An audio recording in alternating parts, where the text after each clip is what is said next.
আজকের recipe pizza sauce. নমস্কার বন্ধুরা, বনশ্রীস কিচেন অ্যান্ড ব্লগস থেকে সবাইকে স্বাগত জানাই। পিৎজা খেতে বাচ্চা থেকে বড় সকলেই কিন্তু খুব ভালোবাসে, আর বাড়িতেই যদি এই পিৎজা সস বানিয়ে ফেলা যায় তাহলে কিন্তু মন্দ হয় না। তবে চলুন আজকের রেসিপিটি দেখে নেওয়া যাক। পিৎজা সস বানানোর জন্য এখানে 5টা টমেটো নিয়েছি। টমেটোর ওপর এবং নিচের দিকে আমি কাট লাগিয়ে নিয়েছিলাম। কাট লাগিয়ে আমি ফুটন্ত জলে 1 মিনিট মতো টমেটোগুলোকে ভাপিয়ে নিয়েছি। দেখুন, টমেটোর ওপরের দিকে যেখানে কাট লাগিয়েছি সেখান থেকে খোসাটাকে টান দিলেই অনায়াসে কিন্তু খোসাটা বেরিয়ে আসছে। আর 1 থেকে 1.5 মিনিট কিন্তু ব্লাঞ্চ করলেই হবে, একদম সেদ্ধ করার দরকার নেই। আর এই সস বানানোর জন্য খোসাটাকে কিন্তু বের করে নিতে হবে। টমেটোটা ব্লাঞ্চ করার আগে ছুরি দিয়ে কাট লাগিয়ে নিতে হবে, নয়তো কিন্তু খোসা ছাড়াতে অসুবিধে হবে। সবগুলো টমেটোর খোসা ছাড়ানো হয়ে গেছে, এবার টমেটোগুলোকে আমি কেটে নেব।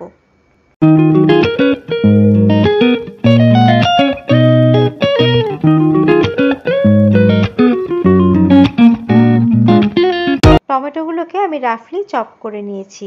এবার মূল রান্নাতে চলে এসেছি। গ্যাসের মধ্যে কড়া বসিয়ে 1 টেবিল চামচ দিয়ে দিয়েছি রিফাইন্ড অয়েল। 10 থেকে 12 কোয়া রসুনকে আমি কুচি কুচি করে বা ছোট ছোট করে কেটে নিয়েছি, সেই রসুনগুলোই দিয়ে দিয়েছি। রসুনগুলো হালকা লাল হওয়া অবধি আমি লো ফ্লেমে রসুনগুলোকে ভেজে নেব। রসুনের মধ্যে হালকা রং ধরতে শুরু করেছে, এই পর্যায়ে দিয়ে দিচ্ছি পেঁয়াজ কুচি। একটা মিডিয়াম সাইজের পেঁয়াজকে আমি মিহি করে কুচিয়ে নিয়েছি। পেঁয়াজ খুব বেশি ভাজতে হবে না, পেঁয়াজটাকে হালকা করে ভেজে নিতে হবে। এর মধ্যে সামান্য একটু নুন দিয়ে দিচ্ছি, নুন দিলে পেঁয়াজটা তাড়াতাড়ি মজে যাবে। এবার পেঁয়াজটাকে মজে যাওয়া অবধি আমি ভেজে নিচ্ছি। পেঁয়াজ মজে গেছে, এবার আমি টমেটোটা দিয়ে দিলাম। টমেটো দিয়ে আমি ঢাকা চাপা দিয়ে রান্না হতে রাখলাম। ফিরে এলাম মিনিট 4 পর। দেখুন টমেটো আরেকটুখানি মজে গেছে। এই সময় এর মধ্যে আমি দিয়ে দেব 1 চা চামচ মতো অরিগানো। অরিগানোটাকে হাতের মধ্যে ডলে তারপরে দিয়ে দেব।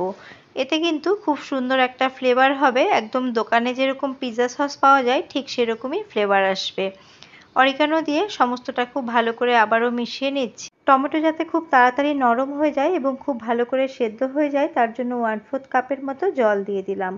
জল দিয়ে গ্যাসের ফ্লেমটাকে একদম লোতে করে ঢাকা চাপা দিয়ে 7 থেকে 8 মিনিট মতো রান্না হতে রাখলাম।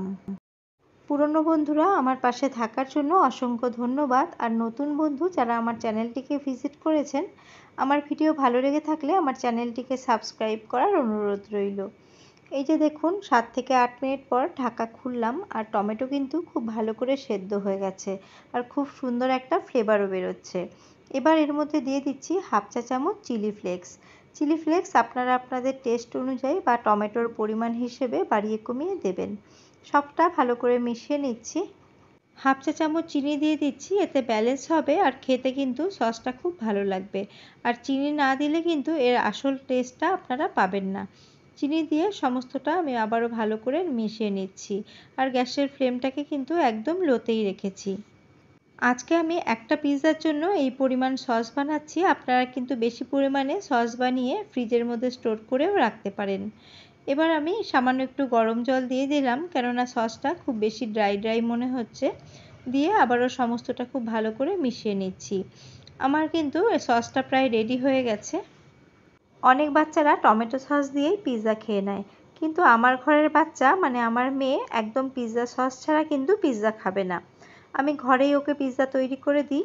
আর আপনারা যদি পিৎজা রেসিপি দেখতে চান তাহলে কমেন্ট করে অবশ্যই জানাবেন, আমি একদিন পিৎজাটাও বানিয়ে দেখাবো।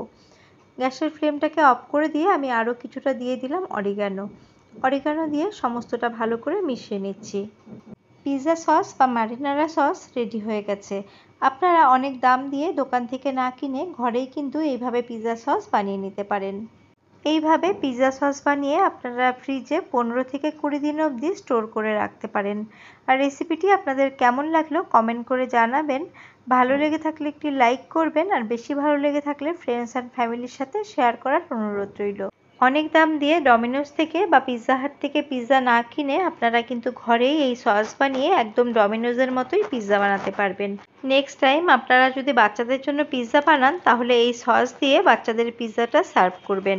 ওরা কিন্তু একদম দোকানের মতোই স্বাদ পাবে আর বারবার করে আবদার করবে এইভাবেই পিৎজা সস দিয়ে পিৎজা খাওয়ার জন্য। খুব সিম্পল এবং ছোট্ট একটি রেসিপি, আশা করি আপনাদের ভালো লেগেছে। ভালো লেগে থাকলে লাইক কমেন্ট শেয়ার করবেন। আবারও আমি হাজির হয়ে যাব অন্য কোনো রেসিপি নিয়ে বা ব্লগস নিয়ে। আজ এই পর্যন্তই, নমস্কার।